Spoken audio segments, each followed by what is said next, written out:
નમસ્કાર વિદ્યાર્થી મિત્રો, હોમ લર્નિંગ પ્રોજેક્ટના માધ્યમથી આપણે સૌ ધોરણ 12 આંકડાશાસ્ત્ર વિષયનો અભ્યાસ કરી રહ્યા છીએ.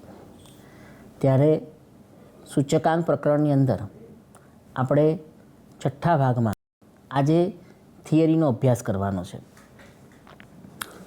સૂચકાંક સંદર્ભમાં થિયરીનો પોર્શન ઘણો બધો છે. હવે આ થિયરી સમજતી વખતે વિદ્યાર્થી મિત્રો એ ખાસ ધ્યાન રાખવાનું છે કે મોટા પ્રશ્નો તૈયાર કરતી વખતે એમાં નાના પ્રશ્નોનો સમાવેશ થઈ જાય છે.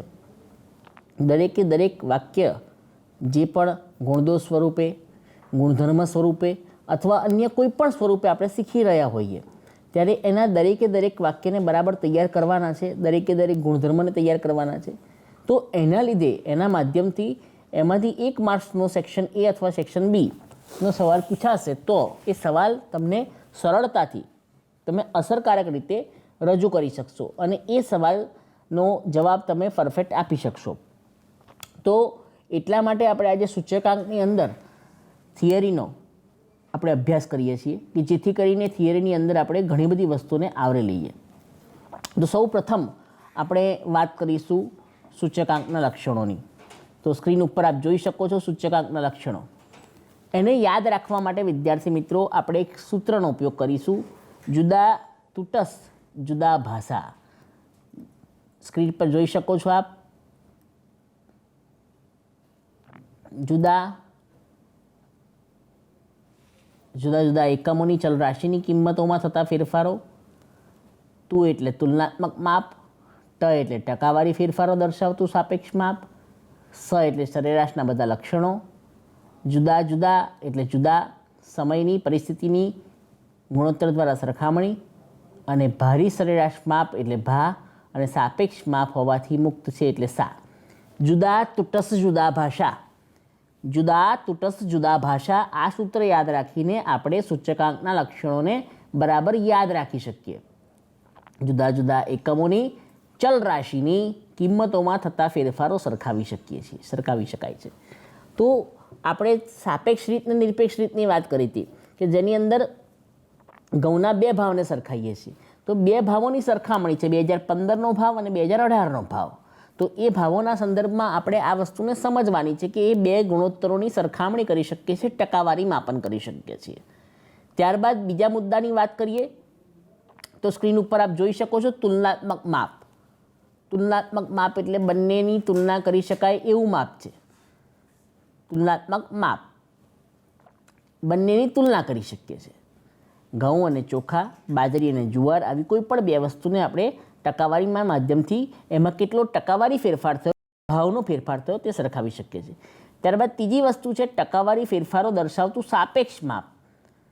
તો સૂચકાંક ટકાવારીમાં દાખલામાં જોયું કે આપણે 125 સૂચકાંક આવ્યો, એમાંથી 100 બાદ કર્યા એટલે 25 વધ્યા. તો એ 25ને આપણે ટકાવારી સ્વરૂપે રજૂ કરીએ છીએ. તો એ ટકાવારી દર્શાવતું માપ છે. સૂચકાંકની વ્યાખ્યામાં જ એનો સમાવેશ થઈ ગયો છે કે એક જ વસ્તુઓની 2 અલગ અલગ સમય માટેની સરખામણી, ચલ રાશિની સરખામણીની સાપેક્ષ ટકાવારી દર્શાવતું માપ એટલે સૂચકાંક. તો એ સૂચકાંકની અંદર ટકાવારી ફેરફારો દર્શાવવાના છે. સરેરાશના બધા જ લક્ષણો ધરાવે છે. સરેરાશ ઘણા બધા પ્રકારની અલગ અલગ સરેરાશો છે. ભારિત સરેરાશો છે, ગુણોત્તર સરેરાશ છે, આવી અલગ અલગ સરેરાશ છે. તો એ બધી સરેરાશોના લક્ષણો સૂચકાંકની અંદર જોવા મળે છે. ધારો કે લાસ્પેરનો સૂચકાંક, પાસેનો સૂચકાંક, ફિશરનો સૂચકાંક. તો ફિશરનો સૂચકાંક કે લાસ્પેર અને પાસેની મર્યાદાઓને દૂર કરે છે. તો ફિશરનો સૂચકાંક આદર્શ સૂચકાંક કહી શકાય છે. તો સૂચકાંકની અંદર દરેકે દરેક પ્રકારના તમામ સરેરાશોનો સમાવેશ થાય છે અને સરેરાશનું એક આદર્શ માપ સૂચકાંક છે અને એને આપણે ટકાવારી સ્વરૂપે દર્શાવીએ છીએ. એટલે ટકાવારી એ વધારે અસરકારક માધ્યમ બને છે. તો આ પ્રમાણે આપણે જઈએ તો જુદા જુદા સમયની પરિસ્થિતિની ગુણોત્તર દ્વારા સરખામણી કરે છે. જુદા જુદા સમયની પરિસ્થિતિ એટલે કે 2 અલગ અલગ સમય, 2015, 2018, 2016, 2020 આવા અલગ અલગ સમયની એક જ વસ્તુની આપણે ગુણોત્તર દ્વારા સ્ક્રીન પર જોઈ શકો છો. જુદા જુદા સમયની પરિસ્થિતિની ગુણોત્તર દ્વારા સરખામણી કરે છે. ગુણોત્તર દ્વારા સરખામણી એટલે સૂચકાંક એક આદર્શ ગુણોત્તર છે. ભારિત સરેરાશ અને ગુણોત્તર સરેરાશ આ બંને એમાં સમાવિષ્ટ છે. ગુણોત્તર સરેરાશ દ્વારા જે સરખામણી થાય છે એ સરખામણીના કારણે આપણને સૂચકાંકના સંદર્ભમાં આપણને સાચું માર્ગદર્શન મળે છે. તો એ ગુણોત્તર દ્વારા સરખામણી કરનારું પરિબળ છે. એ પણ એક અગત્યની બાબત છે. ત્યારબાદ ભારિત સરેરાશ માપ છે. તેમાં વસ્તુને ભાર આપવામાં આવે છે. ભાર એટલે કે એનું મહત્ત્વ. ધારો કે રોજિંદા વપરાશની અંદર ઘઉં અને ચોખાનું મહત્ત્વ વધારે હોય, ખાંડ અને તેલનું મહત્ત્વ ઓછું હોય. મહત્ત્વનો સંદર્ભ એવો છે કે જે જરૂરી વસ્તુ છે એ જરૂરી વસ્તુને આપણે વધારે ભાર આપીએ છીએ. જે જરૂરી બાબતો છે એને વધારે ભાર આપીએ છીએ. એ ભાર એક આંકડામાં દર્શાવી શકાય છે, એટલે એ ભારિત સરેરાશ માપ છે. ત્યારબાદ સાપેક્ષ માપ હોવાથી એકમથી મુક્ત છે. આપણે સૂચકાંકના દાખલા ગણ્યા તો એ દાખલાની અંદર છેલ્લે ક્યાંય આપણે એમને અંદર ટકાવારી કે એકમ, લીટર, મીટર આવું ક્યાંય કશું લખ્યું નથી. 125.72 સૂચકાંક આપણને મળ્યો છે તો 125.72 જ જવાબ લખ્યો છે. આપણે એની પાછળ કોઈ પણ એકમો લખવાનો પ્રયત્ન નથી કર્યો. એટલે એનો મતલબ એ થયો કે એ એકમથી મુક્ત છે. તો સૂચકાંક જે છે એ એકમથી મુક્ત માપ છે. તો જો સ્ક્રીન ઉપર આપ જોઈ શકો છો વિદ્યાર્થી મિત્રો, સૂચકાંકના તમામ લક્ષણો છે. એને યાદ રાખવાની પદ્ધતિ પણ મેં તમને આપી. જુદા તૂટસ્થ, જુદા ભાષા, જુદા જુદા એકમો. તું એટલે તુલનાત્મક માપ, ટ એટલે ટકાવારી ફેરફારો દર્શાવતું માપ, સ એટલે સરેરાશના બધા લક્ષણો, જુ એટલે જુદા જુદા સમયની પરિસ્થિતિ, ભા એટલે ભારિત સરેરાશ અને સાપેક્ષ માપ એટલે સા. તો આ રીતે તમે સૂત્ર દ્વારા તમે સરળતાથી સૂચકાંકના લક્ષણોને યાદ રાખી શકો છો. તો સૂચકાંકના લક્ષણો જોયા પછી આપણે નવા પ્રશ્ન તરફ આગળ જઈએ. તો ફિશરનો સૂચકાંક આદર્શ શા માટે છે? અથવા ફિશરના સૂચકાંકના ગુણધર્મો. ફિશરનો સૂચકાંક જે લાસ્પેર અને પાસેના સૂચકાંક પછી ગણવામાં આવે છે એ શા માટે આદર્શ છે? એ સ્વરૂપે અને બીજી રીતે પૂછવું હોય તો ફિશરના સૂચકાંકના ગુણધર્મો જણાવો. આ બંનેમાંથી ગમે તે સ્વરૂપે વિદ્યાર્થી મિત્રો 2 માર્ક્સનો પ્રશ્ન સેક્શન સીમાં પૂછી શકાય. અને એ સેક્શન સીની અંદર એ પ્રશ્ન પૂછાય એટલે એ પ્રશ્નના સંદર્ભમાં તમારે જેના 4 મુદ્દા જે આપ સ્ક્રીન ઉપર જોઈ શકો છો એ મુદ્દાઓને આપણે દર્શાવવા પડે. ટોટલ 5 મુદ્દાઓ છે. એ મુદ્દાઓને યાદ રાખવાના છે. એમાં સૌથી પહેલાં સૂચકાંકની રચનામાં આધાર વર્ષ અને ચાલુ વર્ષના ભાવ તથા જથ્થાને ધ્યાનમાં લેવાય. અહીં વિદ્યાર્થી મિત્રો ફિશરમાં આપણે શું કરવાનું છે? P1, Q1, P0, Q0 આ 4 વસ્તુનો સમાવેશ ફિશરના સૂચકાંકમાં અને એ ફિશરના સૂચકાંકની અંદર આપણે એ વસ્તુની ગણતરીને લક્ષમાં લેવાની છે. ખાલી Q0ના આધારે અથવા ખાલી Q1ના આધારે આપણે ગણતરી નથી કરતા. એટલે અહીંયા બધા જ માપને ધ્યાનમાં લઈએ છીએ. એટલે એ આદર્શ છે. આદર્શ હોવાનું કારણ શું છે?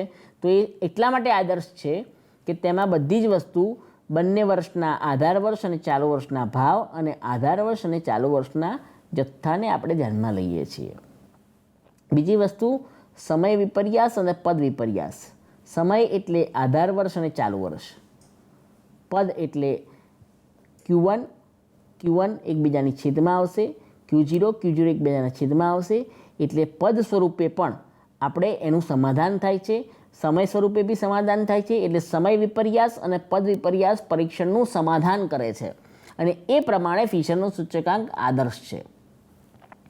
ત્યારબાદ લાસ્પેર સરેરાશ અને પાસેના સૂચકાંકનો ગુણોત્તર મધ્યક છે.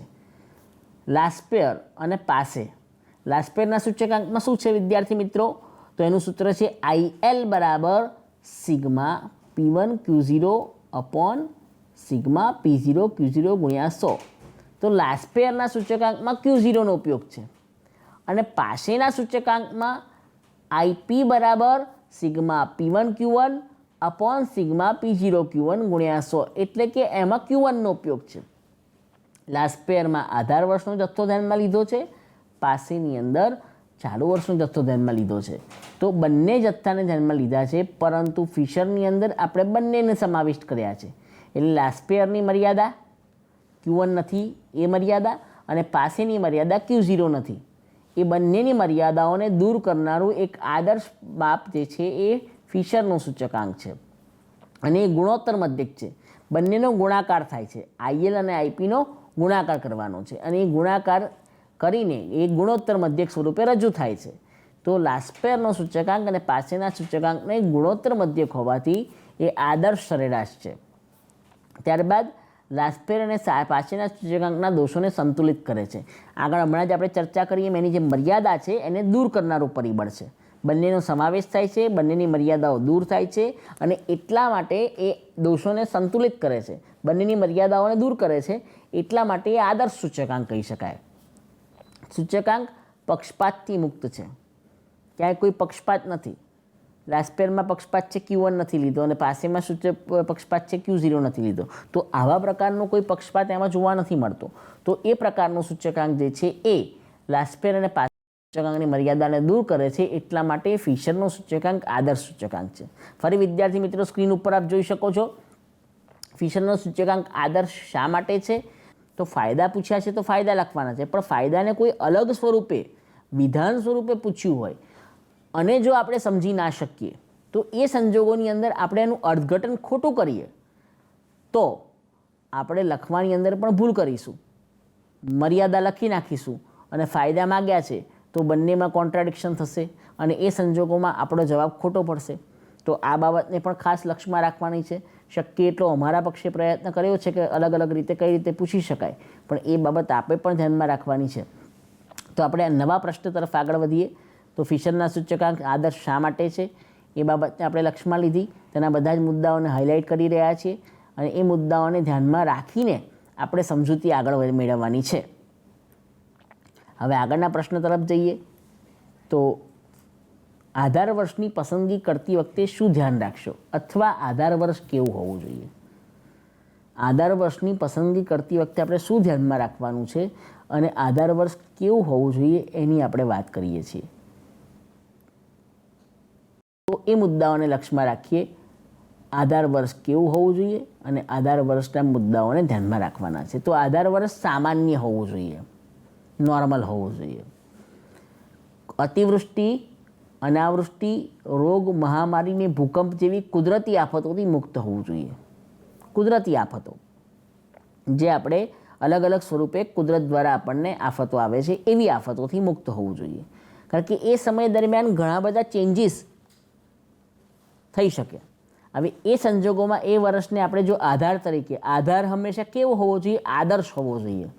આપણે આપણી સરખામણી દરેક વિદ્યાર્થી તરીકે કરીએ છીએ તો ટકાવારી માટે આપણે આપણી સ્કૂલની અંદર જે સૌથી પહેલો નંબર આવતો હોય એની સાથે સરખામણી કરીએ.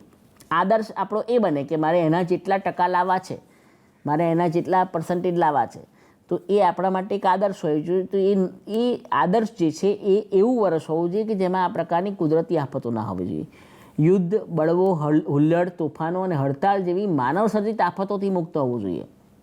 કુદરતી આફતો તો બરાબર છે, જે કુદરત તરફથી મળે છે, પણ માનવ સર્જિત આફતો, યુદ્ધની પરિસ્થિતિ, બે દેશો વચ્ચે યુદ્ધની પરિસ્થિતિ હોય, બળવો, કોઈ એક સમાજ બળવો કરી રહ્યો છે, વિરોધ કરી રહ્યો છે, હુલ્લડ, કોમી રમખાણો, તોફાનો, હડતાળ, બધા કર્મચારીઓ ભાવ વધારો, પગાર વધારવા માટે હડતાળ પર ઉતરી જાય છે.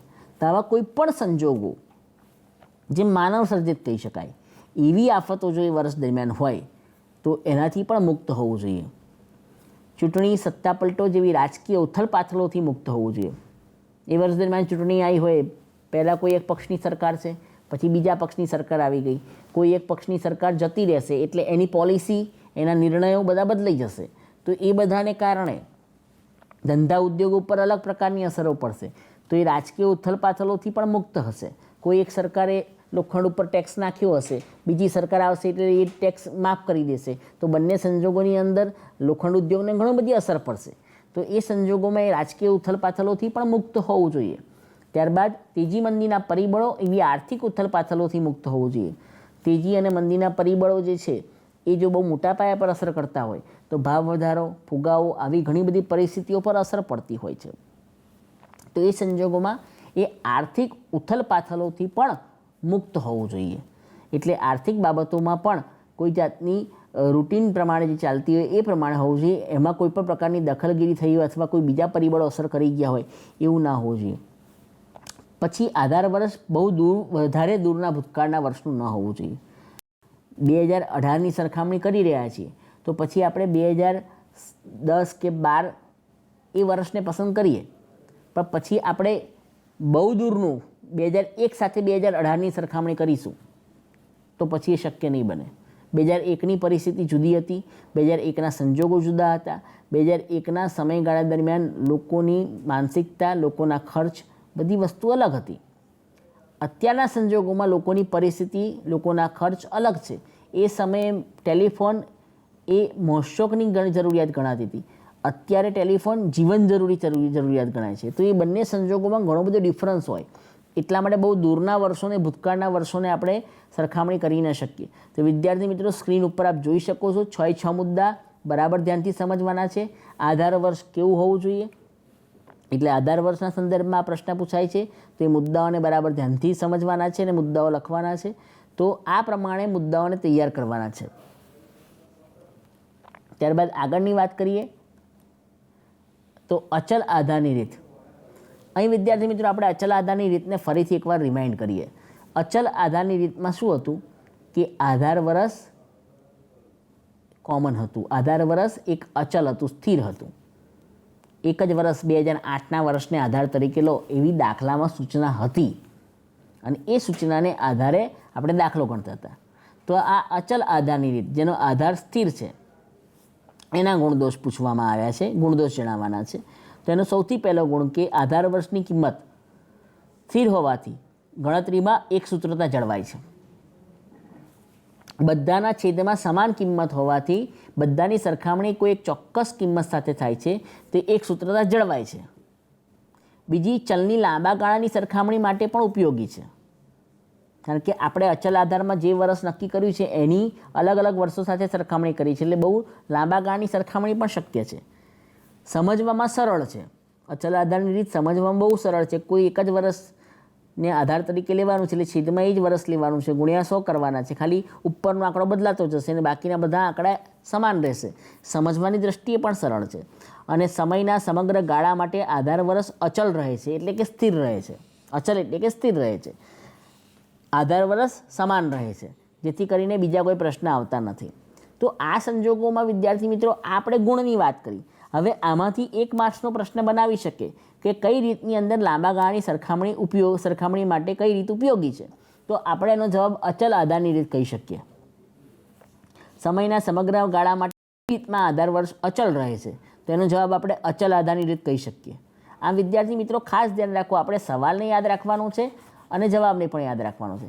આપણો સવાલ કયો છે અને જવાબ કયો છે, એ બંનેને લક્ષ્યમાં રાખીને આપણે જો સમજૂતી મેળવીશું તો પ્રશ્નના સંદર્ભમાં આપણને જવાબ અને જવાબના સંદર્ભમાં આપણને પ્રશ્ન, આ બંને વસ્તુ મળી શકશે.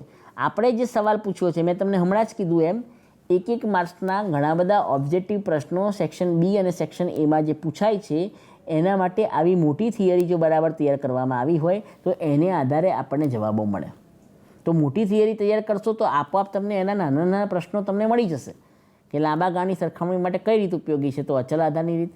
સમયના સમગ્ર ગાળા માટે આધાર વર્ષ અચલ રહે છે, તો કઈ રીતમાં, તો અચલ આધારની રીત. તો આવી રીતે પણ પ્રશ્નો પૂછવામાં આવે તો એ સમયે તમારે વિવેક બુદ્ધિથી મોટી થિયરીને યાદ રાખીને પછી જવાબ લખવાનો આવે. તો અચલ આધારની રીતના ગુણની વાત કરી. હવે આપણે અચલ આધારની રીતના દોષની વાત કરીએ. તો અચલ આધારની રીતના ગુણદોષ, એના ગુણ જોયા.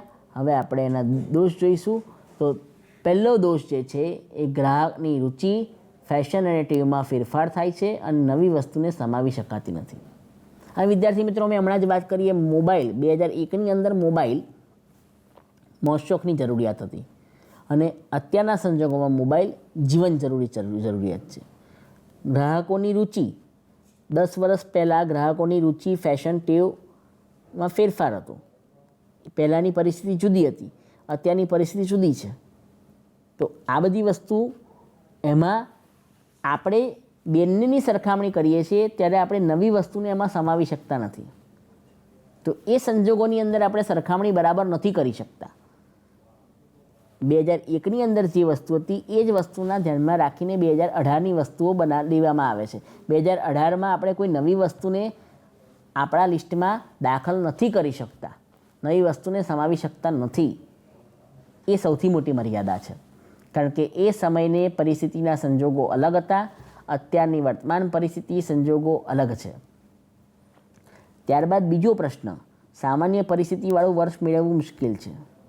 આપણે આધાર વર્ષ કેવું હોવું જોઈએ એની આદર્શ લક્ષણોની વાત કરીએ આપણે, પણ એવું વર્ષ ખરેખર શક્ય છે કે જેની અંદર કોઈ પણ વર્ષ, કોઈ એક જ વર્ષની અંદર જ્યાં કુદરતી આફત પણ ન આવી હોય, માનવ સર્જિત આફતો પણ ન આવી હોય, રાજકીય ઉથલપાથલ પણ ન આવી હોય, આર્થિક ઉથલપાથલ પણ ન આવી હોય, આવું સામાન્ય વર્ષ આપણને ક્યારે મળી શકે? અને એવું સામાન્ય વર્ષ દરેક સમષ્ટિને લાગુ પડી શકે ખરું? ભારતની વાત કરીએ તો ભારતના આટલા બધા રાજ્યો છે, આટલા બધા રાજ્યોની અંદર ક્યાંક ને ક્યાંક કોઈક ને કોઈક જગ્યાએ, આટલા બધા જગ્યાએથી ગમે તે કોઈ એક જગ્યાએ કંઈક ને કંઈક પરિસ્થિતિમાં પ્રોબ્લેમ થયો હોય. કોઈ એક બે રાજ્યોની અંદર ધરતીકંપ આવ્યો હોય, કોઈ એક બે રાજ્યોની અંદર અતિવૃષ્ટિ અનાવૃષ્ટિની પરિસ્થિતિ ઊભી થઈ હોય, તો ભારતના સંદર્ભમાં કોઈ એક સામાન્ય વર્ષ આપણને મળવું બહુ અઘરું છે. ક્યાંક ને ક્યાંક દરેકે દરેક સંજોગોમાં કોઈક રાજ્યમાં ચૂંટણી થઈ હોય, કોઈક રાજ્યમાં આર્થિક ઉથલપાથલો થઈ હોય, તો એ સંજોગોની અંદર આપણને સામાન્ય પરિસ્થિતિવાળું વર્ષ મળવું બહુ અઘરું છે. આપણે આ જ વર્ષની વાત કરીએ તો વિદ્યાર્થી મિત્રો તમે જો સમજી શકો છો, 2020ને આપણે આધાર વર્ષ તરીકે લઈ શકીએ. 2020 પછી કોઈ વર્ષોની સરખામણી કરવી છે તો આપણે 2020ને આધાર વર્ષ તરીકે લઈ શકીએ? ન લઈ શકીએ, કારણ કે લોકડાઉનના કારણે ઘણા બધા ધંધા ઉદ્યોગો પર અસર પડી છે. ઘણા બધા ધંધા ઉદ્યોગો બંધ રહ્યા છે અને ધંધા ઉદ્યોગ ચાલુ થયા પછી એને રેગ્યુલર રૂટીનમાં આવતા થોડો વધારે સમય લાગશે. જે કર્મચારીઓ કે કામદારો બહારગામ જતા રહ્યા છે, પોતાના વતનમાં જતા રહ્યા છે, એ લોકો ડરના કારણે હજી સુધી આવી શકતા નથી. તો એ લોકો ક્યારે પાછા આવશે, ક્યારે ધંધા ઉદ્યોગ ધમધમશે, ક્યારે ધંધા ઉદ્યોગમાંથી આવક ઉપાર્જિત થશે અને એ ઉઘરાણી ત્યારબાદ ઉત્પાદન, આ બધા પ્રશ્નોમાંથી ક્યારે બહાર નીકળીશું, તો એ બધી વસ્તુને આપણે લક્ષમાં લેવી પડે. તો એ સંજોગોમાં આપણે 2020ને આધાર વર્ષ તરીકે ન લઈ શકીએ. તો આપણે સામાન્ય પરિસ્થિતિવાળું વર્ષ જે મેળવવાનું છે એ ખૂબ જ અઘરું કામ છે. ત્યારબાદ સ્ક્રીન ઉપર આપ જોઈ શકો છો, ત્રીજી વસ્તુ ટૂંકા ગાળાના ફેરફાર માટે આ રીત ઉપયોગી નથી. આપણે આગળના વર્ષો જે છે એ વર્ષોની સાથે આપણે સરખામણી નથી કરતા, પણ દૂરના વર્ષો સાથે સરખામણી કરીએ છીએ. એટલે કે આપણી સરખામણી લાંબા ગાળા માટે થઈ જાય છે, ટૂંકા ગાળા માટે નથી થતી.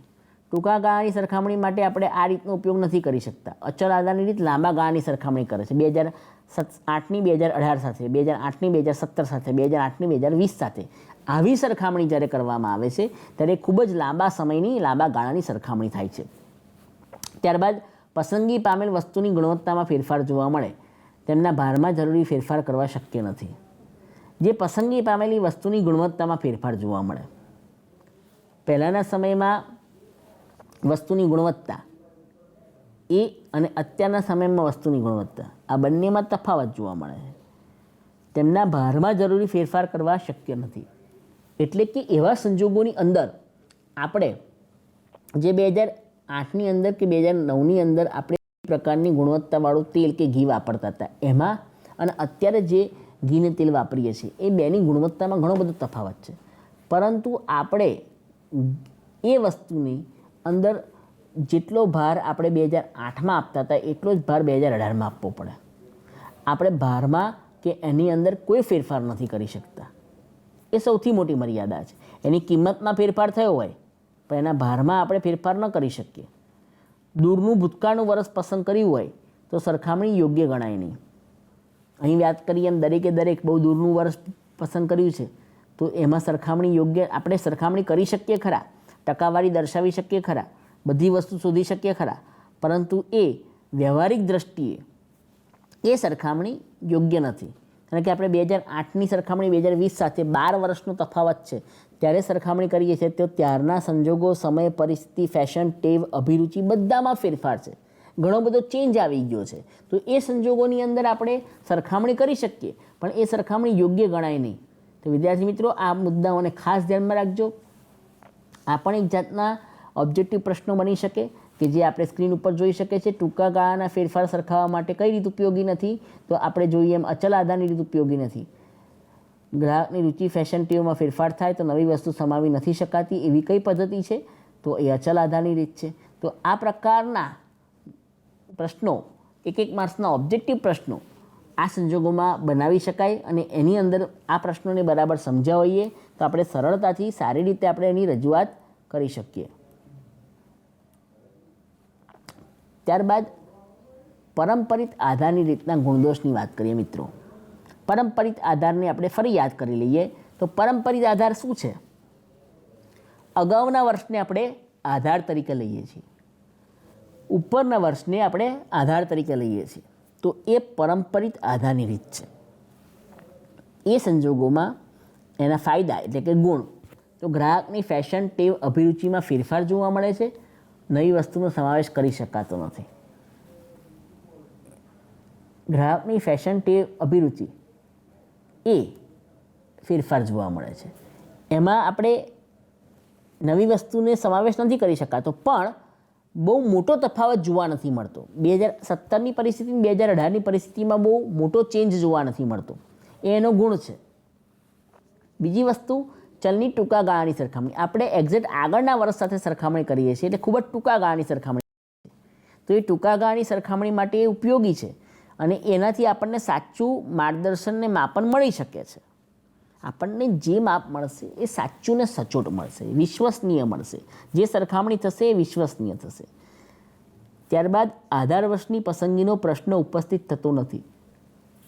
આધાર વર્ષની પસંદગી એનો પ્રશ્ન આપણે ઉપસ્થિત નહીં થાય. આપણે એવું સ્ટડી કરવો નહીં પડે કે કયું વર્ષ સામાન્ય વર્ષ છે, કયું વર્ષ નોર્મલ વર્ષ છે, એવું આપણે શોધવા જવાની જરૂર નથી.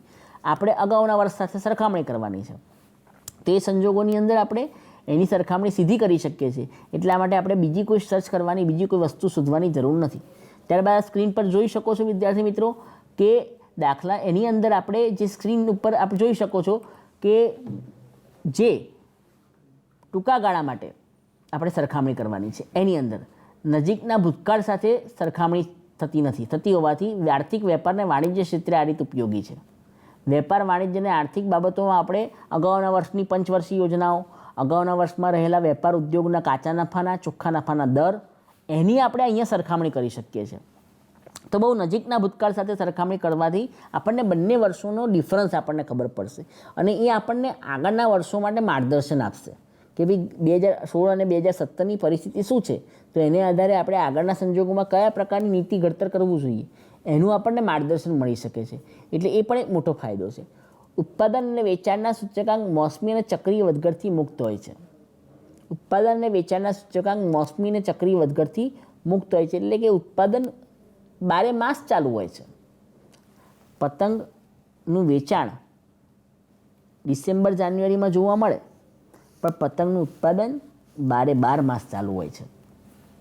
કોઈ પણ વસ્તુનું ઉત્પાદન 12 માસ ચાલુ હોય છે. ફક્ત એ ચોક્કસ સમયગાળા દરમિયાન જ્યારે એની બજારમાં માંગ થાય ત્યારે બજારમાં આવે છે. ફટાકડાનું ઉત્પાદન 12 માસ ચાલુ હોય છે, પણ એ લગ્નના સમયે અને દિવાળીના સમયે અને થોડું ઉત્તરાયણના સમયે એ સમય બહાર જોવા મળે છે, બજારમાં વેચાતું જોવા મળે છે. તો આ પ્રકારના વધઘટથી મુક્ત હોય છે.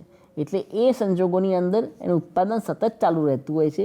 ત્યારે આપણે એની સરખામણી આગળના વર્ષ સાથે કરીએ છીએ, જેના આધારે આપણને સાચું માર્ગદર્શન મળે છે.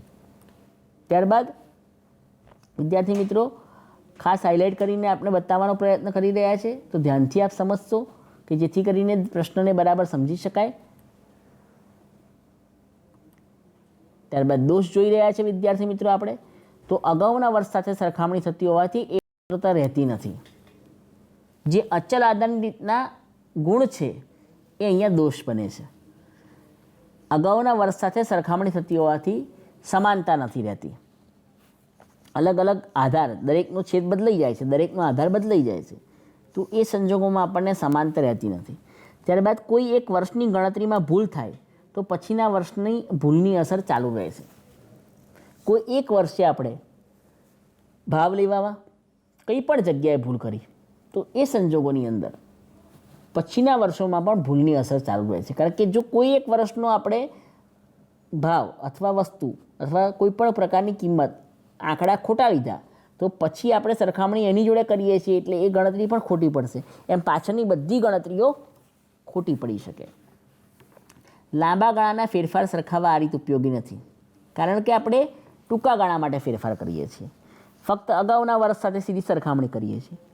તો એ સંજોગોમાં લાંબા ગાળાના ફેરફાર સરખાવવા માટે આ રીત ઉપયોગી નથી. એની મર્યાદા છે.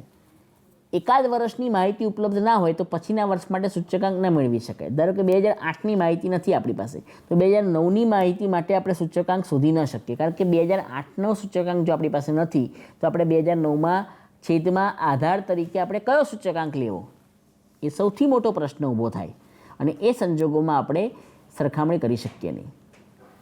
ત્યારબાદ અગાઉના વર્ષ સામાન્ય ન હોય તો મેળવેલ સૂચકાંકની સરખામણી ગેરમાર્ગે દોરનારી બને. હવે આપણે વિદ્યાર્થી મિત્રો અગાઉના વર્ષ સાથે સરખામણી કરીએ છીએ. હવે એ સંજોગોની અંદર આપણે સરખામણી કરતી વખતે અગાઉનું વર્ષ લઈએ છીએ, પરંતુ તે સંજોગોમાં આપણને અગાઉનું વર્ષ સામાન્ય નહીં હોય તો તે સંજોગોમાં આપણે એની સરખામણી કરીશું તો એ સરખામણી આપણને સાચું માર્ગદર્શન નહીં આપે. 2021ના વર્ષની 2020 સાથે સરખામણી કરીએ છીએ તો એ સંજોગોની અંદર આપણે સરખામણી સાચી નહીં થઈ શકે. વિદ્યાર્થી મિત્રો દાખલો ગણવાની રીતે ગણાઈ શકશે, પરંતુ એનું અર્થઘટન આપણે કોઈ કરી શકીશું નહીં, અને એ અર્થઘટન બરાબર નહીં થાય તો એ સંજોગોની અંદર ભૂલો થવાની શક્યતાઓ રહેશે. આપ દોષ બરાબર ધ્યાનથી જોઈ શકો છો વિદ્યાર્થી મિત્રો. અચલ આધાર અને પરંપરિત આધારની રીતનો તફાવત. અચલ આધાર અને પરંપરિત આધારની રીતનો તફાવત વિદ્યાર્થી મિત્રો પાઠ્યપુસ્તકમાં નથી, પરંતુ એને પ્રશ્ન સ્વરૂપે આપણે સમાવવાનો પ્રયત્ન કર્યો છે. તો અહીંયા આપણે તફાવત લખીએ છીએ વિદ્યાર્થી મિત્રો, ત્યારે વાણિજ્ય વ્યવસ્થા, અર્થશાસ્ત્ર, નામાના મૂળ તત્વો અને આંકડાશાસ્ત્ર, આ ચારની અંદર આપણે મુદ્દાનું નામ લખવાનું છે. ત્યારબાદ પહેલો મુદ્દો જે છે એ, અને ત્યારબાદ બીજો મુદ્દો જે છે એને લક્ષ્યમાં લઈને આપણે આગળ જવાનું છે. મુદ્દાનું નામ, અચલ આધારની રીત, પરંપરિત આધારની રીત. અહીં પણ વિદ્યાર્થી મિત્રો તમને એક સૂત્ર આપવાનો પ્રયત્ન કર્યો છે. આ અચલ એટલે કે આધાર વર્ષ, આ એટલે આધાર વર્ષ, અચલ એટલે અચલ, એ એટલે એક સૂત્રતા. 3 મુદ્દા યાદ રાખો વિદ્યાર્થી મિત્રો. આ એટલે આધાર વર્ષ, અચલ એટલે અચલ, એ બી, એમાં એ એટલે એક સૂત્રતા. આ મુદ્દાના નામ છે. મુદ્દાના નામને આધારે આપણે સામેનો મુદ્દો જે છે એને ડેવલપ કરવાનો છે. આધાર વર્ષ સામાન્ય વર્ષને આધાર તરીકે લેવાય છે. પરંપરિત આધારમાં અગાઉના વર્ષને આધાર તરીકે લેવાય છે. અચલ આધારમાં આધાર વર્ષ સ્થિર હોય છે કે આ સામાન્ય વર્ષને આપણે આધાર તરીકે લઈએ છીએ, પરંપરિતમાં અગાઉના વર્ષને આધાર તરીકે લઈએ છીએ. બીજો મુદ્દો છે અચલ. સમયના ગાળા માટે આધાર વર્ષ અચલ રહે છે. અચલ આધારની રીતમાં આધાર વર્ષ અચલ રહે છે, અને પરંપરિત આધારની રીતમાં આધાર વર્ષ બદલાતું રહે છે, સ્થિર રહેતું નથી. ત્યારબાદ એક સૂત્રતા. જુદા જુદા સમયની ચલની કિંમતોમાં થતા ફેરફારની સરખામણીમાં એક સૂત્રતા જળવાય છે. વિદ્યાર્થી મિત્રો આ બધા જ મુદ્દાઓ જે છે એ આપ સ્ક્રીન પર જોઈ રહ્યા છો, તે એના ગુણદોષમાંથી જ બનાવવામાં આવ્યા છે. પરીક્ષાની અંદર કોઈ પ્રશ્ન તૈયાર કર્યો છે તો પરંપરિત ને અચલનો ગુણદોષ બરાબર તૈયાર કર્યા હોય તો આ પ્રકારનો તફાવત તમે વિદ્યાર્થી મિત્રો જાતે પણ બનાવી શકો. બંનેમાં જે સમાનતાના મુદ્દા છે એને બાજુ પર કાઢીને જે બંનેમાં તફાવતના મુદ્દા બને છે એને આધારે તમે જાતે પણ તફાવત લખી શકો છો. તો અહીંયા જુદા જુદા સમયની ચલની કિંમતોમાં થતા ફેરફારની સરખામણીમાં એક સૂત્રતા એટલે કે સમાનતા રહે છે. જ્યારે આધાર વર્ષ બદલાતું હોવાથી ચલ કિંમતમાં થતી ફેરફારની સરખામણીમાં એક સૂત્રતા જળવાતી નથી. પરંપરિત આધારમાં આપણે એક સૂત્રતા જળવાતી નથી, કારણ કે અગાઉનું વર્ષ લઈએ છીએ. એટલે આપણે બરાબર ધ્યાનથી એ સમજવાનું છે. આપ સ્ક્રીન ઉપર બરાબર ધ્યાનથી મુદ્દા જોઈ શકો છો. 2 મિનિટ આપણી સ્ક્રીન ઉપર રાખી મૂકું છું. આપ ધ્યાનથી જોઈ લો અને એને આધારે આપ સમજી લો કે કયા પ્રકારના આપણે તફાવતના મુદ્દા લખવાના છે. અચલ આધાર અને પરંપરિત આધારની રીતનો તફાવત. આ અચલ એ બી ફેસ આપ. આ એટલે આધાર વર્ષ, અચલ એટલે અચલ, અને એક સૂત્રતા એટલે એ. આગળની વાત કરીએ વિદ્યાર્થી મિત્રો તો બિનજરૂરી વસ્તુ. બી એટલે બિનજરૂરી વસ્તુ, ફે એટલે ફેરફારની સરખામણી, અને સ એટલે સરળ. આ અચલ એ બી એ એક સૂત્રતા, બી બિનજરૂરી, ફે ફેરફારની સરખામણી, સ સરળ. ફે સ બિનજરૂરી વસ્તુઓ. અચલ આધારની રીતમાં જરૂરિયાત મુજબ ઉપયોગી વસ્તુનો સમાવેશ થઈ શકતો નથી અને બિનજરૂરી વસ્તુઓ દૂર કરી શકાતી નથી. આપણે અગાઉ ચર્ચા કરીએ, મેં તમને હમણાં જ કીધું કે ગુણદોષના આધારે જ આ બધા તફાવતના મુદ્દા બનતા હોય છે. તો અહીંયા આપણે નવી કોઈ વસ્તુનો સમાવેશ નથી કરી શકતા.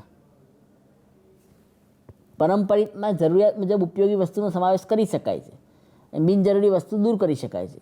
કોઈ વસ્તુ બિનજરૂરી છે, પહેલાં આપણે એને જરૂરી માનતા હતા, પણ હવે બિનજરૂરી છે, તો આપણે હવે એને સમાવેશ નથી કરતા પારંપરિક આધારની રીતે તફાવત કરવામાં.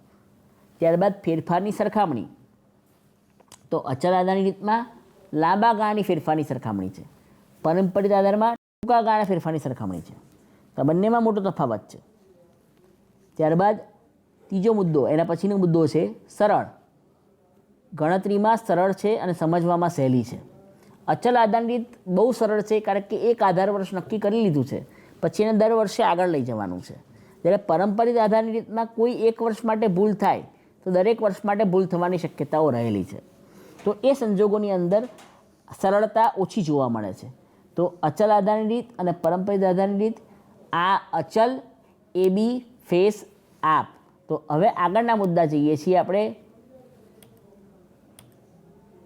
આ પ એટલે આધાર વર્ષમાં ફેરફાર અને પ એટલે પસંદગી. આધાર વર્ષમાં ફેરફાર, સમયાંતરે આધાર વર્ષમાં ફેરફાર કરવો પડે છે. અચલ આધારની રીતમાં આપણે કોઈ એક વર્ષને આધાર તરીકે નથી લઈ શકતા. દર વર્ષે આપણે 2001ની સાથે સરખામણી કર્યા કરીએ, 25-30 વર્ષ સુધી આપણે 2001ની સાથે સરખામણી કર્યા કરીએ, તો એ યોગ્ય નથી. આપણે સમયાંતરે 5-7-10 વર્ષે આપણે આધાર વર્ષમાં ચેન્જ કરવો પડે. 5-7-10 વર્ષે આપણે આધાર વર્ષ નવું વિચારવું પડે. જ્યારે પારંપરિક આધારમાં આધાર વર્ષ બદલવાનો પ્રશ્ન ઉપસ્થિત થાય નહીં. એ સંજોગોની અંદર આપણે આધાર વર્ષ ઊભું ન કરવું પડે, અગાઉનું વર્ષ જ આધાર તરીકે લેવામાં આવે. ત્યારબાદ પસંદગી. તો આધાર વર્ષની પસંદગીનું કાર્ય મુશ્કેલ છે. આધાર વર્ષ આપણે કોઈ સંજોગોમાં પસંદ ન કરી શકીએ. કઈ રીતે પસંદગી કરવાની છે એના મુદ્દા આપણે જોયા છે. જ્યારે પારંપરિક આધારની રીતમાં આધાર વર્ષ અગાઉનું વર્ષ હોવાથી પસંદગીનું કાર્ય ઉપસ્થિત થતું નથી. પસંદગીનું કાર્ય ઉપસ્થિત ન થાય એટલે કે પારંપરિક આધારની રીતમાં આપણે અગાઉના વર્ષને જ લેવાનું છે, એટલે કોઈ પસંદગીનો પ્રશ્ન ઉપસ્થિત થતો નથી. તો એ પ્રમાણે સ્ક્રીન ઉપર આપ જોઈ શકો છો કે પસંદગી. તો ફરીથી એકવાર સૂત્ર રિપીટ કરીએ છીએ. આ એટલે આધાર વર્ષ, અચલ એટલે અચલ, એ એટલે એકસૂત્રતા, બી એટલે બિનજરૂરી વસ્તુઓ, ફે એટલે ફેરફારની સરખામણી, સ એટલે સરળ, આ એટલે આધાર વર્ષમાં ફેરફાર અને પ એટલે પસંદગી. આ અચલ એ બી ફેસ આપ. આ સૂત્રથી તમે અચલ આધારની અને પારંપરિક આધારની રીતનો તફાવત તમે સરળતાથી યાદ રાખી શકો એમ છો. તો આગળના પ્રશ્ન તરફ જઈએ વિદ્યાર્થી મિત્રો. જીવન નિર્વાહ ખર્ચના સૂચકાંકની રચનાના મુદ્દા. જીવન નિર્વાહ ખર્ચનો સૂચકાંક રચવાનો હોય ત્યારે કયા મુદ્દાઓને ધ્યાનમાં રાખવાના છે? તો સૌથી પહેલાં હેતુ. જે હેતુ જેનો પણ સૂચકાંક આપણે રચવાનો છે, જીવન નિર્વાહ ખર્ચનો સૂચકાંક ઉદાહરણના માધ્યમથી સમજીએ તો અમદાવાદના મધ્યમ વર્ગના લોકોનો સૂચકાંક આપણે શોધવો છે. જીવન નિર્વાહ ખર્ચનો સૂચકાંક શોધવો છે. તો આપણો હેતુ નક્કી થયો કે અમદાવાદમાં રહેતા મધ્યમ વર્ગના લોકોનો સૂચકાંક શોધવા માટે આપણે પ્રયત્ન કરી રહ્યા છીએ. તો આપણો હેતુ નક્કી થયો. ત્યારબાદ કૌટુંબિક અંદાજપત્ર તપાસ. બીજા નંબરનો મુદ્દો કૌટુંબિક અંદાજપત્ર તપાસ. તો જેની અંદર આપણે કૌટુંબિક અંદાજપત્ર તપાસની અંદર આપણે એ લોકો કઈ વસ્તુઓનો ઉપયોગ કરી રહ્યા છે. અમદાવાદમાં રહેતા મધ્યમ વર્ગના લોકો કઈ વસ્તુનો? તેલ. તો તેલમાં કઈ વસ્તુ છે? કપાસિયા તેલ છે, સિંગ તેલ છે, એનો ઉપયોગ કરી રહ્યા છે. ઘી. તો ઘીમાં ડાલડા ઘી છે, ચોખ્ખું ઘી છે, એ પ્રકારની વનસ્પતિ ઘી છે, કયા પ્રકારની વસ્તુનો ઉપયોગ કરી રહ્યા છે. ઘઉં. તો ઘઉંની અંદર પણ અલગ અલગ પ્રકારની જાત છે. ચોખા. તો ચોખાની અંદર પણ અલગ અલગ પ્રકારની જાત છે. તો એ પ્રમાણે એ લોકો કઈ વસ્તુની ઉપયોગ કરી રહ્યા છે એનું એક ચોક્કસ પ્રકારનું માળખું આપણે બનાવવું પડે. તો એને કૌટુંબિક અંદાજપત્ર તપાસ કે એનું જે કુટુંબનું અંદાજપત્ર કઈ કઈ વસ્તુઓનો સમાવેશ થાય છે એની તપાસ કરવામાં આવે. ત્યારબાદ એની ભાવ પ્રાપ્તિ. તો ભાવ પ્રાપ્તિની અંદર આપણે છૂટક ભાવ ધ્યાનમાં લેવાના છે. મધ્યમ વર્ગ બધી વસ્તુઓ જથ્થાબંધ નથી ખરીદતો, છૂટક ખરીદે છે. તો એ છૂટક ભાવો જે છે એ લેવાના છે. અને મોટે ભાગે સરકારી દુકાનોમાંથી જ ભાવ પ્રાપ્તિ થાય એવો પ્રયત્ન કરવો જોઈએ, જેથી કરીને આપણને છૂટક ભાવ મળી શકે. છૂટક ભાવોને ધ્યાનમાં લઈને એ જે લિસ્ટ બનાવ્યું છે આપણે કૌટુંબિક અંદાજપત્ર જે બનાવ્યું છે એની સામે એના ભાવોને જોડવાના છે. તો એ પ્રમાણે આપણે ભાવને ધ્યાનમાં લેવાના છે, ભાવ પ્રાપ્તિ કરવાની છે. ત્યારબાદ આપણે જેની સાથે સરખામણી કરવા માગીએ છીએ એવા આધાર વર્ષની પસંદગી. આધાર વર્ષની પસંદગી કેવી રીતે કરવાની એના મુદ્દા આપણે જોયેલા છે, તે પસંદગીની વાત કરી છે. આધાર વર્ષની પસંદગી કેવી રીતે થઈ શકે. ત્યારબાદ સરેરાશની પસંદગી. સરેરાશ એટલે કે આપણે કઈ સરેરાશ લેવી છે, ગુણોત્તર સરેરાશ લેવી છે, ભારિત સરેરાશ લેવી છે, તો કયા પ્રકારની સરેરાશ લેવી છે એ આપણે જોવાનું છે. અને ભાર એટલે મેં તમને કીધું એમ કઈ વસ્તુને કેટલો ભાર, તેનું કોનું મહત્ત્વ વધારે છે. એમાં ભારના બે પ્રકાર છે, સ્પષ્ટ ભાર ને ગર્ભિત ભાર. તો સ્પષ્ટ ભાર એ જે દેખી શકાય છે, ગર્ભિત ભાર જે દેખી શકાતો નથી. તો આ પ્રકારે બંને ભારની આપણે વાત કરવાની છે, બંને ભારને સમજવાના છે.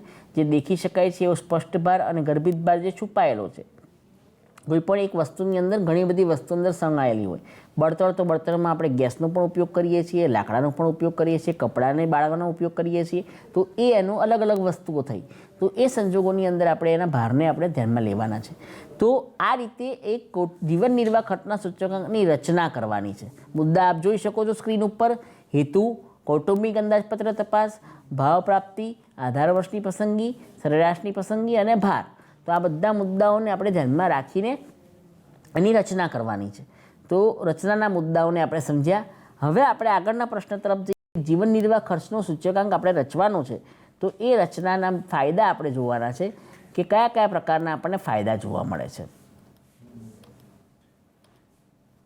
તો સૌથી પહેલું વાસ્તવિક આર્થિક પરિસ્થિતિનું ચિત્ર રજૂ કરી શકાય અને વેતન અને મોંઘવારી ભથ્થામાં ફેરફાર સૂચવવા માટે ઉપયોગી છે. વાસ્તવિક આર્થિક પરિસ્થિતિ જીવન નિર્વાહ ખર્ચનું સૂચકાંક વાસ્તવિક રજૂ કરે છે કે જે વર્ગ માટે, ધારો કે અમદાવાદના મધ્યમ વર્ગ માટે આપણે રજૂઆત કરીએ છીએ, તો એની વાસ્તવિક પરિસ્થિતિ શું છે, એના વેતનને મોંઘવારી ભથ્થામાં ફેરફાર સૂચવવા માટે એમાં કેટલો ફેરફાર કરવાની જરૂર છે, કેટલો એનું વેતન વધારવાની જરૂર છે, કેટલું મોંઘવારી ભથ્થું વધારવાની જરૂર છે. તો એ બધી વસ્તુઓ પણ આપણે જીવન નિર્વાહ ખર્ચના સૂચકાંકની મદદથી જાણી શકીએ છીએ. કઈ વસ્તુ પર અંકુશ રાખવો અને કઈ વસ્તુ મુક્ત રાખવી. સરકારને જીવન જરૂરી વસ્તુઓ જે છે એ વસ્તુ પૈકી કઈ વસ્તુઓ પર અંકુશ રાખવાનો, એટલે કે એના ભાવનું નિયમન કરવાનું છે, એના ભાવને કંટ્રોલમાં રાખવાના છે. અને કઈ વસ્તુ મુક્ત રાખવાની છે. જે મોશોકની વસ્તુ છે એ ધનિક વર્ગ જ પોષી શકવાનો છે. પણ જે વસ્તુની અસર, જે વસ્તુની કિંમતની અસર સામાન્ય જે તે જ વર્ગના લોકો ઉપર પડતી હોય, જે વર્ગના સૂચકાંકની વાત કરી રહ્યા છે તેના ઉપર પડતી હોય, તો એ સંજોગોમાં આપણે એના ઉપર ભાવ વધાર, ભાવ નિયમન કે અંકુશ રાખવો જરૂરી છે. તો એ સંજોગોમાં આપણને માર્ગદર્શન મળે છે. કર નીતિનું ઘડતર કરી શકાય છે. સમગ્ર વર્ષ દરમિયાન 4 જણના કુટુંબને જીવનનું ભરણપોષણ કરવા માટે કેટલી રકમની જરૂર છે, તો એટલી રકમથી વધારે રકમ જો વ્યક્તિ કમાતો હોય તો એના પર ટેક્સ એટલે કે એના પર કર નાખવો. એનાથી ઓછી રકમ કમાતો હોય તો એના પર કર ન નાખવો, એટલે કે એની પાસેથી કર વસૂલવો નહીં. તો કર નીતિનું ઘડતર પણ કરવા માટે જીવન નિર્વાહ ખર્ચનો સૂચકાંક માર્ગદર્શન આપે છે. નાણાંની ખરીદ શક્તિમાં થતા ફેરફારો માપવા ઉપયોગી છે. નાણાંની ખરીદ શક્તિ એટલે કે વ્યક્તિની કમાનારની વાસ્તવિક આવક અને એની ખરીદીની તાકાત એ જાણવા માટે ઉપયોગી છે અને માપવા માટે ઉપયોગી છે કે ખરેખર વ્યક્તિ કેટલી ખરીદ શક્તિ ધરાવે છે. એ વ્યક્તિની કમાવાની આવકમાંથી એ કેટલા રૂપિયા ખર્ચી શકે છે, દરેક વસ્તુ પાછળ એ કેટલા રૂપિયાની ખરીદ શક્તિ ધરાવે છે. તો એ પણ આપણે જાણવા માટે ખૂબ જ ઉપયોગી છે. જુદા જુદા વર્ગના લોકોના જીવન ધોરણને ઊંચું લાવવા માટે કઈ સગવડની જરૂર છે. જીવન ધોરણને ઊંચું લાવવું છે. મધ્યમ વર્ગની, ગરીબ વર્ગની વ્યક્તિની અપેક્ષા એ છે કે એ મધ્યમ વર્ગની જિંદગી જીવી શકે, સારી જિંદગી જીવી શકે, પોતાના જીવન ધોરણને અપ લાવી શકે, આગળ લાવી શકે. મધ્યમ વર્ગ એ ઉચ્ચ મધ્યમ વર્ગ જેવી જિંદગી જીવવા માગે છે અને ઉચ્ચ મધ્યમ વર્ગ એ ધનિક વર્ગ જેવી જિંદગી જીવવા માગે છે. તો એમના જીવન ધોરણને ઊંચું લાવવા માટે આપણે શું કરવું પડે, સરકાર દ્વારા કેવા પ્રયત્નો થાય કે લોકોનું જીવન ધોરણ ઊંચું આવે. તો એ માટે પણ આપણને જીવન નિર્વાહ ખર્ચના સૂચકાંકની મદદથી આપણને માર્ગદર્શન મળે છે. ત્યારબાદ એની મર્યાદાઓની વાત કરીએ તો બધા જ વર્ગ માટે સામાન્ય જીવન નિર્વાહ ખર્ચના સૂચકાંકની રચના ન કરી શકાય. દરેક વર્ગ માટે આપણે અલગ અલગ સૂચકાંક રચવો પડે. અમદાવાદમાં રહેતો ગરીબ વર્ગ અમદાવાદમાં રહેતો મધ્યમ વર્ગ, અમદાવાદમાં રહેતો ઉચ્ચ મધ્યમ વર્ગ અને અમદાવાદમાં રહેતો તવંગર વર્ગ અને અમદાવાદમાં રહેતો ધનિક વર્ગ. આમ અલગ અલગ પ્રકારના વર્ગો માટે અલગ અલગ સૂચકાંકની રચના કરી શકાય. બધાને એક જ સૂચકાંકની રચનામાં આવરી ન શકાય, કારણ કે દરેક વર્ગની જીવન જરૂરિયાત, દરેક વર્ગનું જીવન ધોરણ, દરેક વર્ગની રહેણીકરણી, ફેશન, ટેવ, અભિરુચિ બધું જ અલગ અલગ છે. તો એ સંજોગોમાં આપણે એમના માટે કોમન સૂચકાંક ન રચી શકીએ. બીજો મુદ્દો, જીવન નિર્વાહ ખર્ચમાં થતો સરેરાશ ટકાવારી ફેરફાર દર્શાવે છે. વ્યક્તિગત જીવન નિર્વાહ ખર્ચમાં ફેરફાર જાણી ન શકાય. આ એક કોમન માપ છે. વ્યક્તિગત ધોરણ ઉપર એ લોકો શું કરે છે, એના જીવન નિર્વાહ ખર્ચમાં ફેરફાર શું થાય છે એ આપણે ન જાણી શકીએ. ધારો કે આપણે વાત કરીએ કે કોઈ એક અમદાવાદનો કોઈ એક મધ્યમ વર્ગનો કુટુંબ ચોખ્ખું ઘી વાપરે છે અને કોઈ બીજું કુટુંબ એ ચોખ્ખું ઘી નથી વાપરતો, વનસ્પતિ ઘી વાપરે છે. તો એ દરેકની વ્યક્તિગત વપરાશ અલગ અલગ છે, પણ આપણે એનો બધાનો એક કોમન આંકડો કે મધ્યમ વર્ગનો જીવન નિર્વાહ ખર્ચનો સૂચકાંક આટલો છે, તે બધાને સાપેક્ષમાં લાગુ પડી શકે. ત્યારબાદ જુદા જુદા પ્રદેશના જુદા જુદા વર્ગના લોકો માટે અલગ અલગ જીવન નિર્વાહ ખર્ચના સૂચકાંકની રચનામાં ફેરફાર કરવો પડે. જુદો પ્રદેશ, અમદાવાદનો મધ્યમ વર્ગ અને બરોડાનો મધ્યમ વર્ગ બંને અલગ છે. બંનેના સૂચકાંકની રચના અલગ અલગ કરવી પડે. બંનેના ખાધા ખોરાકી, ફેશન, ટેવ, અભિરુચિ, રહેણીકરણી અલગ અલગ છે. તો એ સંજોગોની અંદર આપણે અલગ અલગ સૂચકાંક બનાવવા પડે. એક જ વર્ગના લોકોના ખર્ચ, કુટુંબ, કદ, રહેણીકરણી, શોખ, ટેવ અલગ અલગ હોઈ શકે. હમણાં જ આપણે વાત કરીએ એમ દરેક મધ્યમ વર્ગનું જીવન ધોરણ અલગ અલગ હોઈ શકે. અમદાવાદના કોઈ એક વિસ્તારમાં રહેતો મધ્યમ વર્ગ અને બીજા વિસ્તારમાં રહેતો મધ્યમ વર્ગ, તે બંનેના મધ્યમ વર્ગના તમામ બાબતો, ખર્ચ, કુટુંબ, કદ, રહેણીકરણી અલગ અલગ હોઈ શકે. તો એ સંજોગોમાં આપણે અલગ અલગ જીવન નિર્વાહ ખર્ચ ન રચી શકીએ. એની મર્યાદા છે. આધાર વર્ષનો ખર્ચ અચલ રહે છે. સમય બદલાતા પસંદગી, શોખ અને ટેવમાં ફેરફાર થાય છે. અહીંયા જ્યારે આપણે આધાર વર્ષની વાત કરવા બેસીએ છીએ, આધાર વર્ષની સરખામણી કરીએ છીએ, તો આધાર વર્ષનો ખર્ચ તો અચલ એટલે કે સ્થિર રહે છે. સમય બદલાય એટલે પસંદગી, શોખ અને ટેવમાં ફેરફાર થાય. તો એ સંજોગોમાં બંને વચ્ચે તફાવત જોવા મળે છે. જુદા જુદા પ્રમાણમાં વપરાતી વસ્તુને ભાર આપવો મુશ્કેલ છે. જુદા જુદા પ્રમાણમાં વપરાતી વસ્તુ, કારણ કે કેટલીક વાર કોઈ એક કુટુંબની અંદર દર મહિને વનસ્પતિ ઘી અમુક જ કક્ષામાં વપરાય છે. બીજા કુટુંબની અંદર એ જ પ્રકારનું બીજું મધ્યમ વર્ગનું કુટુંબ છે, એની અંદર વનસ્પતિ ઘી કેટલી માત્રામાં વપરાય છે. તો બધાને કોમન ભાર આપવો મુશ્કેલ છે. દરેકનો વપરાશ, દરેકની આવડત, દરેક વસ્તુની વાંચનનો ખર્ચ અલગ અલગ છે. તો બધાને કોમન ભાર આપણે આપી શકીએ નહીં. કેટલીક વસ્તુઓમાં વધારે પડતો કોઈ કુટુંબમાં તેલનો વપરાશ વધારે હોય, કોઈ કુટુંબમાં ઘીનો વપરાશ વધારે હોય. તો આ બધા તફાવતો પણ આપણે જોઈ શકીએ છીએ.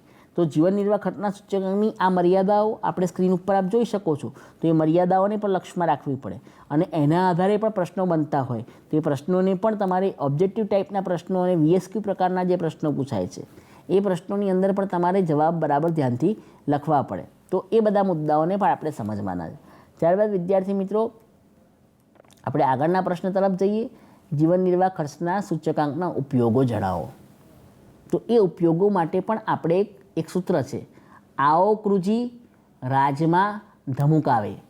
એટલે કે આ એટલે આયાત નિકાસના સૂચકાંક, ઓ એટલે ઔદ્યોગિક ઉત્પાદનના સૂચકાંક, કૃ એટલે કૃષિ ઉત્પાદનનો સૂચકાંક, જી એટલે જીવન નિર્વાહ ખર્ચનો સૂચકાંક, રા એટલે રાષ્ટ્રીય આવકનો સૂચકાંક, જ એટલે જથ્થાબંધ ભાવનો સૂચકાંક, મા એટલે માનવ વિકાસ આંકનો સૂચકાંક. રાજમાં રાષ્ટ્રીય, જથ્થાબંધ અને માનવ વિકાસ. ધંધા રોજગારના સૂચકાંક, મુ એટલે મૂડીરોકાણનો સૂચકાંક, કા એટલે કાચા માલનો સૂચકાંક અને વે એટલે વેપારી પરિસ્થિતિનો સૂચકાંક. આ પ્રકારના સૂચકાંકના અલગ અલગ પ્રકારના ઉપયોગો છે. એ અલગ અલગ પ્રકારના પ્રકારો પણ છે. એના પ્રકારો પણ કહી શકીએ, એના ઉપયોગો પણ કહી શકીએ. તો આયાત નિકાસનો સૂચકાંક આપણને શું માર્ગદર્શન આપે છે? તો આયાત નિકાસનો સૂચકાંક આપણને એવું માર્ગદર્શન આપે છે કે આયાત અને નિકાસ, દેશની જે આયાત અને નિકાસ છે એની અંદર કયા પ્રકારના નિયમો બનાવવા, એનું એક માર્ગદર્શન આપણને મળે છે. એ સૂચકાંક આપણને એ માર્ગદર્શન આપે છે કે આયાત નિકાસમાં કયા પ્રકારની અમલ કરવો, કઈ વસ્તુને આપણે આયાત કરવી, કઈ વસ્તુની નિકાસ કરવી. ત્યારબાદ બીજો મુદ્દો છે ઔદ્યોગિક ઉત્પાદનનો સૂચકાંક. ઔદ્યોગિક ઉત્પાદન એટલે કે ઉદ્યોગોમાં જે ઉત્પાદન થઈ રહ્યું છે, ઉદ્યોગોની અંદર ઉત્પાદન, વેચાણ, માંગ, પુરવઠો આ બધાના પરિબળોને કેવી રીતે લક્ષમાં લેવા, કેવી રીતે એનું પૂર્વાનુમાન કરવું, આવનારા સમય માટે આપણે કેવી રીતે એના અંદાજો મેળવવા, એ બાબત માટે આપણને ઔદ્યોગિક ઉત્પાદનનો સૂચકાંક માર્ગદર્શન આપે છે કે આવનારા સમય માટે કયા પ્રકારની પોલિસીથી કામ કરવું. તો ઉદ્યોગોના ઉત્પાદનનો સૂચકાંક, આ દરેક સૂચકાંક અલગ અલગ રીતે ગણવામાં આવે છે. કૃષિ ઉત્પાદનનો સૂચકાંક, કૃષિમાં કેટલું ઉત્પાદન થઈ રહ્યું છે, ખેડૂતોને ટેકાના ભાવ કેટલા રાખવા જોઈએ, એ માટેનું માર્ગદર્શન પણ આપણને કૃષિ ઉત્પાદનનો સૂચકાંક આપે છે. કારણ કે દરેક વસ્તુની અંદર, કઠોળની અંદર ટેકાના ભાવ અલગ હોય, અનાજની અંદર ટેકાના ભાવ અલગ હોય, શાકભાજીની અંદર ટેકાના ભાવ અલગ હોય. તો આ બધાની અંદર કયા પ્રકારની પોલિસી નક્કી કરવી એ માટેનું માર્ગદર્શન આપણને કૃષિ ઉત્પાદનનો સૂચકાંક આપે છે. ત્યારબાદ જીવન નિર્વાહ ખર્ચનો સૂચકાંક, જેની ચર્ચા આપણે હમણાં જ કરી. જીવન નિર્વાહ ખર્ચનો સૂચકાંક એટલે કે દરેક અલગ અલગ પ્રકારના જે વર્ગો છે એ લોકોના જીવન નિર્વાહ ખર્ચની અંદર કયા પ્રકારની વસ્તુનો સમાવેશ થાય છે, એ લોકોએ કઈ રીતે આગળ વધવું જોઈએ એ પ્રકારના માર્ગદર્શન. સરકારને પણ કઈ વસ્તુને અંકુશમાં લેવી, કઈ વસ્તુ મુક્ત રાખવી, તેમના માંગ અને પુરવઠાના પરિબળો જીવન નિર્વાહ ખર્ચના સંદર્ભમાં. ત્યારબાદ કેટલું મોંઘવારી ભથ્થું વધારવું, કેટલું વેતન વધારવું, આ બધી વસ્તુઓની અંદર પણ જીવન નિર્વાહ ખર્ચનો સૂચકાંક આપણને માર્ગદર્શન આપે છે. ત્યારબાદ રાષ્ટ્રીય આવક, સમગ્ર રાષ્ટ્રની આવક, સમગ્ર રાષ્ટ્રની વિદેશ નીતિ કેવી રીતે નક્કી કરવી, વિદેશી હુંડિયામણની આવકો કેવી રીતે મેળવવી, વિદેશી હુંડિયામણ કેમ બને એટલું વધારે પ્રાપ્ત કરવું, એ માટેના જે સૂચકાંક છે માર્ગદર્શન આપે છે કે રાષ્ટ્રીય આવકની અંદર આપણે કયા પ્રકારના પરિબળોમાં ફેરફાર કરી શકીએ. તો એ સૂચકાંકની મદદથી આપણે જાણી શકીએ છીએ અને કેમ આપણે વિદેશી હુંડિયામણ વધુ મેળવી શકીએ એ માટે પણ આપણે માર્ગદર્શન મેળવી શકીએ. ત્યારબાદ જથ્થાબંધ ભાવનો સૂચકાંક, કોઈપણ વસ્તુના જથ્થાબંધ ભાવની અંદર, જથ્થાબંધ ભાવ એટલે કે એ જથ્થાબંધ ભાવના સંદર્ભમાં એ વસ્તુની માંગ કેટલી રહેશે, જથ્થાબંધ ભાવના અંદર એ વસ્તુનો જથ્થો કેટલા પ્રમાણમાં રહેશે, એની અંદર આપણે કયા પ્રકારના ચેન્જ કરી શકીએ, એની એ જથ્થાબંધ ભાવને આધારે આપણે મોટે ભાગે સૂચકાંકમાં છૂટક ભાવ ધ્યાનમાં લેવાય છે, પણ જથ્થાબંધ ભાવના સૂચકાંકના આધારે આપણે જે વસ્તુનું ઉત્પાદન કરીશું તો એની પડતર કેટલી થશે. જો આપણે જથ્થાબંધ ભાવે ખરીદીશું તો આપણને થોડું સસ્તામાં મળશે. તો એ પ્રકારના સૂચકાંકને આધારે આપણને ભવિષ્યની અંદર ઉત્પાદનને અંગેની પડતર એ માટે પણ માર્ગદર્શન મળી શકે, ધંધા ઉદ્યોગો માટે પણ આપણને માર્ગદર્શન મળી શકે. તો એ જથ્થાબંધ ભાવનો સૂચકાંક આપણને માર્ગદર્શન આપે છે. ત્યારબાદ માનવ વિકાસ આંક, માનવ વિકાસ આંકની અંદર શિક્ષણ, ભૌતિક ગુણવત્તા, આયુષ્ય, જ્ઞાન આ બધાનો સમાવેશ થાય છે, જે આપણે અર્થશાસ્ત્રની અંદર શીખી ગયા છીએ. માનવ વિકાસ આંક એક પ્રકારનો આંક છે. તો માનવ વિકાસ આંકની અંદર આપણે જે વસ્તુનો સમાવેશ કરીએ છીએ એની પાછળ કેટલો ખર્ચ થઈ રહ્યો છે એ બધા અંગે પણ આપણને માનવ વિકાસ આંકનું સૂચકાંક માર્ગદર્શન આપે છે. ત્યારબાદ ધંધા રોજગારના સૂચકાંક, ધંધા રોજગારની જે પરિસ્થિતિ હોય, રોજગારની તકો કઈ રીતે વધારવી, ધંધા ઉદ્યોગોને કઈ રીતે આગળ લાવવા માટે પ્રયત્ન કરવા, નાના ઉદ્યોગો જે MSME ઉદ્યોગો છે એની અંદર કયા પ્રકારની સરકારે નીતિ ઘડતર કરવી, એની માર્ગદર્શન એના ચોક્કસ સૂચકાંકથી મળે છે કે આ વર્ષે આ સૂચકાંક આટલો છે તો આવતા વર્ષે કયા પ્રકારની નીતિઓનું ઘડતર કરીએ તો આપણને ધંધા ઉદ્યોગોની અંદર ફાયદો થઈ શકે, નવા ઉદ્યોગો સ્થપાઈ શકે, બીજા લોકોને રોજગારીની પરિસ્થિતિ ઊભી થાય, બેરોજગારીના સંજોગો દૂર કરવામાં આવે. ત્યારબાદ મૂડીરોકાણનો સૂચકાંક, કેટલું મૂડીરોકાણ કરવું, કેટલું વિદેશી મૂડીરોકાણ લાવવું, મૂડીરોકાણ કર્યા પછી એ રોકાણ ઉપર વળતરનો દર કેટલો રહેશે, અપેક્ષિત વળતરનો દર કેટલો રહેશે.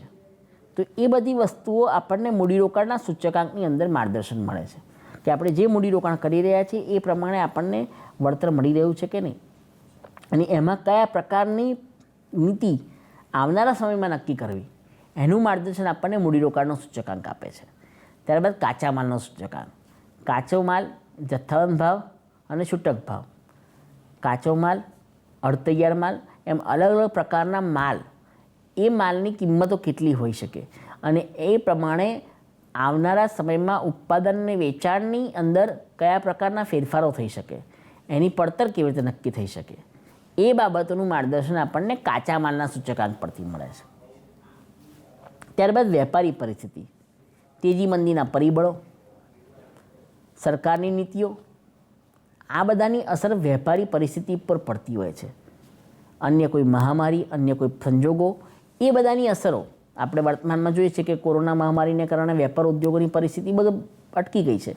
હોમ લર્નિંગ પ્રોજેક્ટના માધ્યમથી આપ આગળના પ્રકરણોનો પણ બહુ સરસ રીતે અભ્યાસ કરશો અને આ જ રીતે આપ સતત અભ્યાસમાં જોડાયેલા રહેશો એવી આશા સાથે વિરમું છું.